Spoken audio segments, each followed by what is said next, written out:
This is your news source evening bulletin for today, November 28, 2019. I am Samuel Signandan. Here's what we're following tonight. Education Minister Nicolette Henry met with teachers and students of the Richard Ishmael Secondary School this morning following that schoolyard brawl at the school between a male and female student. The incident was caught on camera as the young man repeatedly punched a female student and other students just stood by.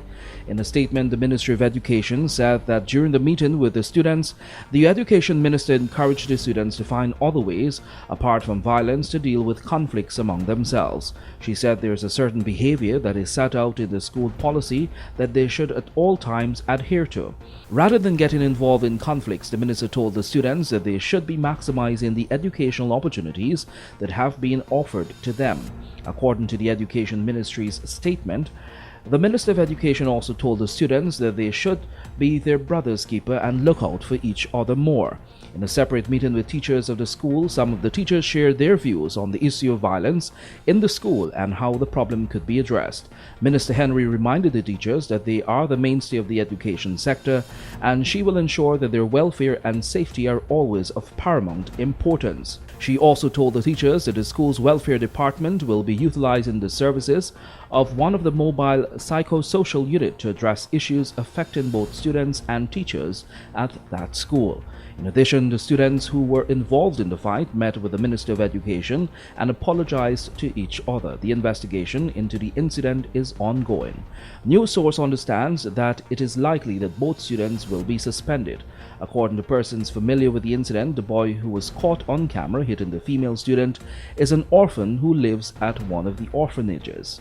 It was explained that on the day of the incident, he was repeatedly being taunted about being an orphan and not having a mother, and the taunts and responses became physical as both students started to hit on each other.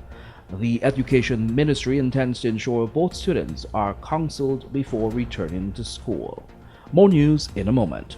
It's bigger, it's better, it's back! It's GTT's plus size Christmas promotion! Connect with your friends and loved ones with GTT services to benefit from our biggest ever Christmas bundle of specials and be one of our plus size winners. Visit our website or call 227-9444 for more information today. Big bundles for you. Big bundles for you. Top up a plan, we make a winner out of you. We got a game show for you. Game show for you. We are legions of men standing strong, but never too proud to stoop and help someone. We must send a clear signal to all. Do right. Walk in upright ways, knowing that's what being a man is all about. And ever aware that things will only get worse when good men do nothing. Stand strong. Be the one to live right. Enter the GBTI Quick Cash Christmas Promotion and make it a Christmas to remember. You get up to $500,000 easy for anything you want this Christmas. Plus, enter for a chance to win fabulous items for your home. One complete 7-foot granite top base kitchen cabinet, one sectional suite, one 5-piece dinette set, and complimentary baskets of goodies. Apply at your nearest branch or online at www.gbtibank.com. GBTI, we see Christmas through your eyes. Fuel it up and drive, Super 95. Tune up. Fuel it up and drive, Super 95. Tune up.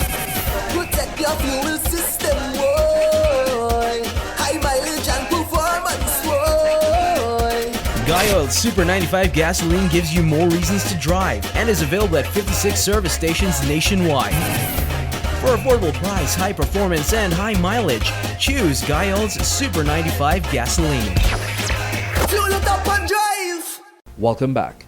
Government's chief spokesman, Director General of the Ministry of the Presidency, Joe Harmon, today said that the administration plans to properly gazette the name of the National Archives to recognize the late Dr. Walter Rodney.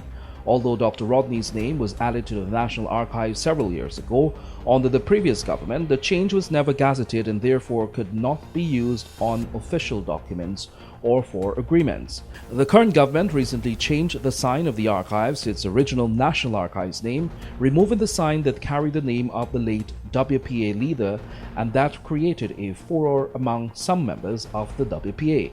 The Working People's Alliance is one of the parties that make up the current coalition government. At his weekly press conference today, Mr. Harman addressed the issue and said there is no disrespect to the legacy of Dr. Rodney with the removal of the sign. He said the government's intention is to properly gazette that name change. We are engaging the Working People's Alliance, and we will address that matter. As a temporary measure, the sign which is there, we have taken it down, and we will do all that is necessary to ensure that the law is observed, and then we will put up the appropriate sign there once that is done.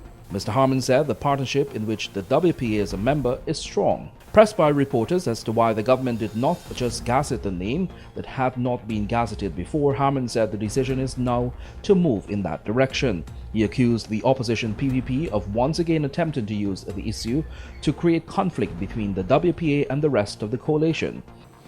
So it was never gazetted. And so this issue, I believe, came to the fore.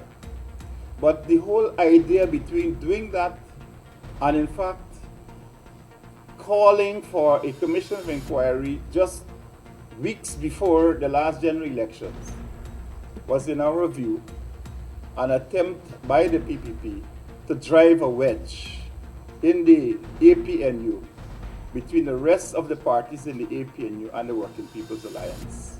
But it was WPA elder UC Guyana who first raised the issue in a letter to the press and brought it to the public's attention. When the PPP added Dr. Rodney's name to the National Archives, there were some concern that there was no consultation over the move. While the party went ahead with the name change, it never gazetted that change. And in northern news, government is being urged to pay all sugar workers an increase in their wages and salaries, especially in light of the recent increases dished out to public servants.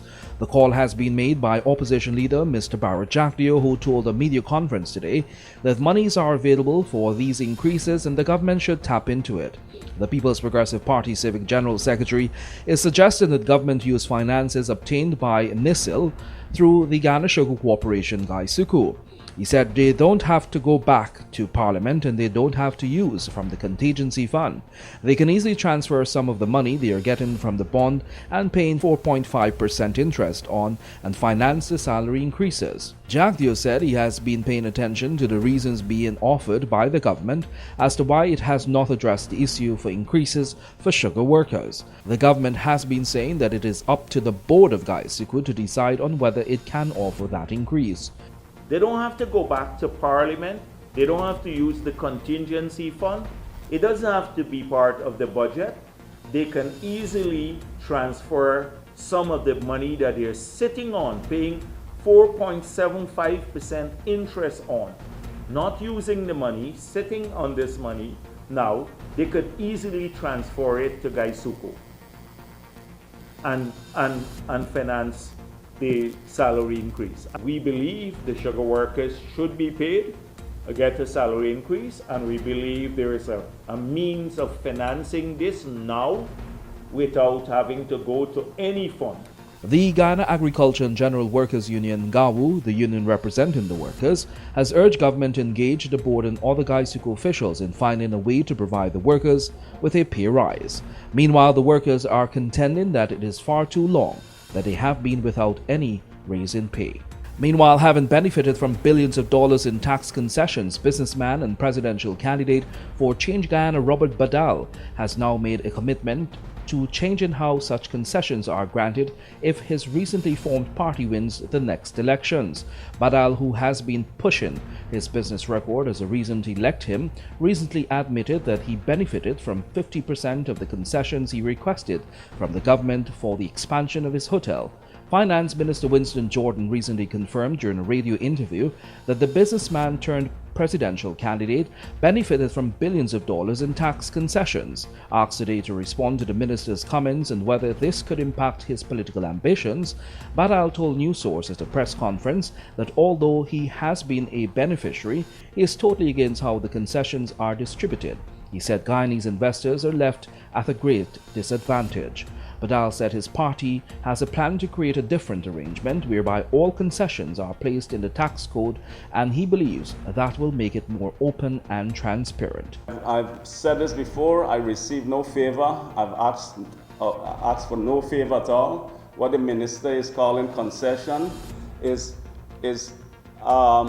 those are industry-related measures to promote investments, right? Those are industry-related methods. The way we will do it is that we put it in the tax code so that nobody has to go invest, or the minister. Our approach is different.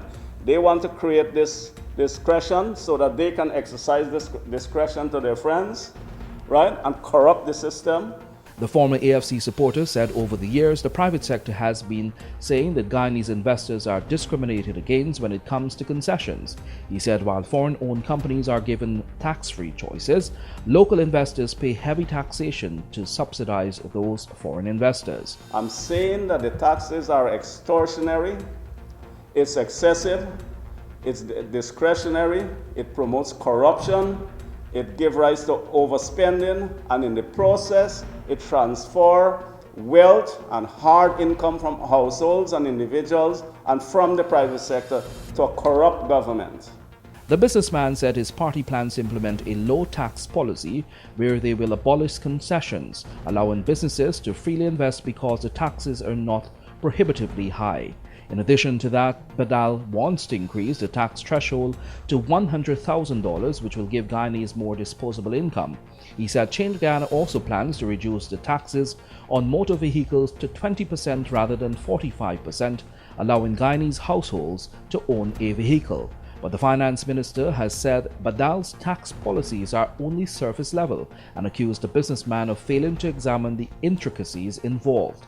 The finance minister said the presidential candidate must quantify what he is saying and how he will replace the lost revenue if it is his desire to lower and abolish taxes.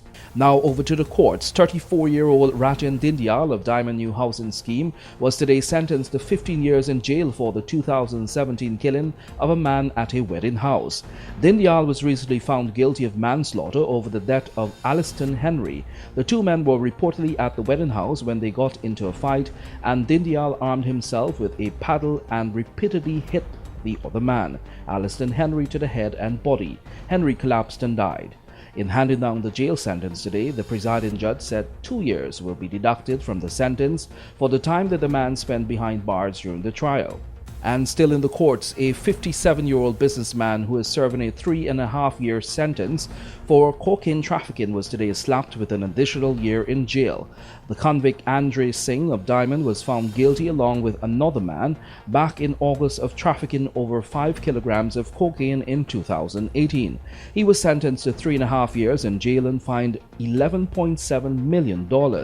However, in that same case, Singh was also slapped with 3 separate charges which alleged that on October 3, 2018, at his home, he had 6.6 grams of cocaine for the purpose of trafficking. It was further alleged that on the same day, at the same location, Singh had 1 Taurus revolver with matching ammunition and 1 pistol with matching ammunition without being a licensed firearm holder at the time. The other drug trafficking matter came up in court today, and the convict admitted to the offense and was sentenced to the additional year in jail. He, however, maintained his innocence on the gun possession charge, and that case will go to trial. Still in the magistrate's court, 32-year-old corporate secretary Tawana Clark was today charged with causing the death of police constable Carl Roach by dangerous driving. The woman appeared before Chief Magistrate and denied the charge. The prosecutor told the court that just around 12 hours 30 on Monday morning, while driving her motorcar along Brigham, the accused slammed into the police officer who was off duty and riding his motorcycle in the opposite direction. The young policeman was pitched onto the roadway and was pronounced dead on the spot. The prosecutor said the woman drove in a dangerous manner and never slowed down or stopped as she negotiated a turn to a nearby street. After listening to the details of the case, the magistrate granted the woman bail in the sum of $700,000 and ordered that she returns to court in the new month for the start of the trial. Across the Region is up next. Flavor, food, fun. Guyana, it's back. UNCAP 2019 continues. Join us at the Guyana National Stadium at Providence for the Agro-Processors Exhibition and Food Festival. Enjoy local products that have been made, mixed and blended to perfection. It's all happening on Sunday, December 8th from 10 a.m. Enter the Savor the Flavor competition for a chance to win exciting hampers with fantastic local foods, personal care items, and so much more. Don't you miss it. There once was a man named Stan whose business needed a new plan. Christmas was coming, this much was true. He needed some help but didn't know what to do. Then fast as a flash, 3 helpers did come from Republic Bank. They came with some. One had low interest rates, one reduced equity, one with approval so quick and easy. Now Stan is the man and his business is booming. Christmas is good and he is winning. Reach more customers and boost your business with a Republic Small Business Loan today. At the most critical life-changing moments, the National Insurance Scheme is here to ensure that your needs are covered. Access reimbursement for medical expenses for various aspects of your medical care. We know that eye care is of utmost importance. Receive assistance with our Spectacle Care voucher. Visiting the dentist? Dental care is also covered under our sickness benefit services. Offset the funeral expenses of a loved one with costs covered by our funeral benefits. National Insurance Scheme. We're there every step of the way.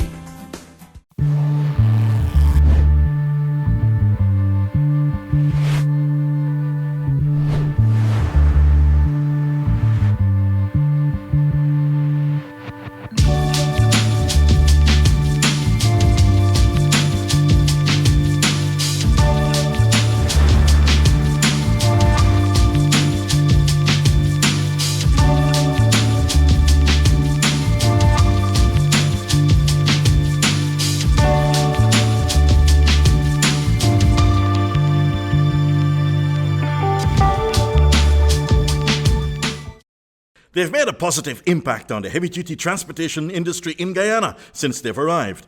Guyanese are amazed at their power, durability, efficiency, and superior handling capabilities. These are brand new trucks, manufactured in partnership with German, Italian, and French companies. They have a powerful reputation for operating under very adverse Guyanese conditions and come with full after-sales service and spare parts. They're the most sought-after trucks today, with over 500 units in Guyana, and they're available in over 100 countries, including South America and the Caribbean. Be smart. Buy brand new ST Howo trucks today. Call 608-4998 and arrange for an inspection at ST Truck Guyana Incorporated, Block B, Public Road, Covenant, East Bank, Demerara.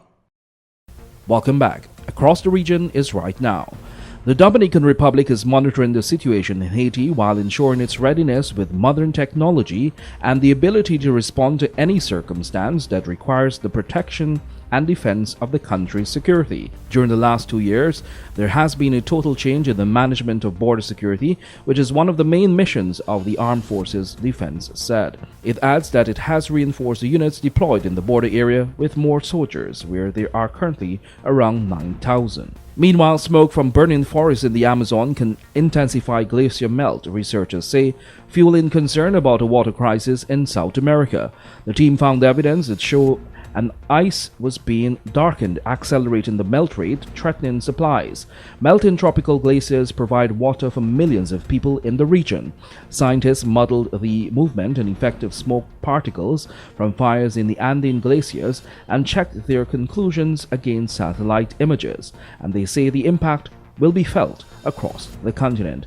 And finally, internationally, the World Health Organization, WHO, says cases of measles are continuing to spike globally, with multiple large outbreaks being reported across Africa, Europe, Latin America, and the Middle East. In an update on Wednesday, the UN Health Agency said Congo has reported more than 250,000 suspected cases this year, including 5,110 deaths. In Europe, there have been more than 56,000 cases. In Ukraine, and sizable outbreaks have also been reported in Brazil, Bangladesh, and elsewhere. WHO noted that 2 large epidemics in New York are over, but small outbreaks elsewhere in the US continue. As of November 5, there were more than 440,200 measles cases worldwide reported to WHO. And that's it for your News Source Evening Bulletin. Have a good night.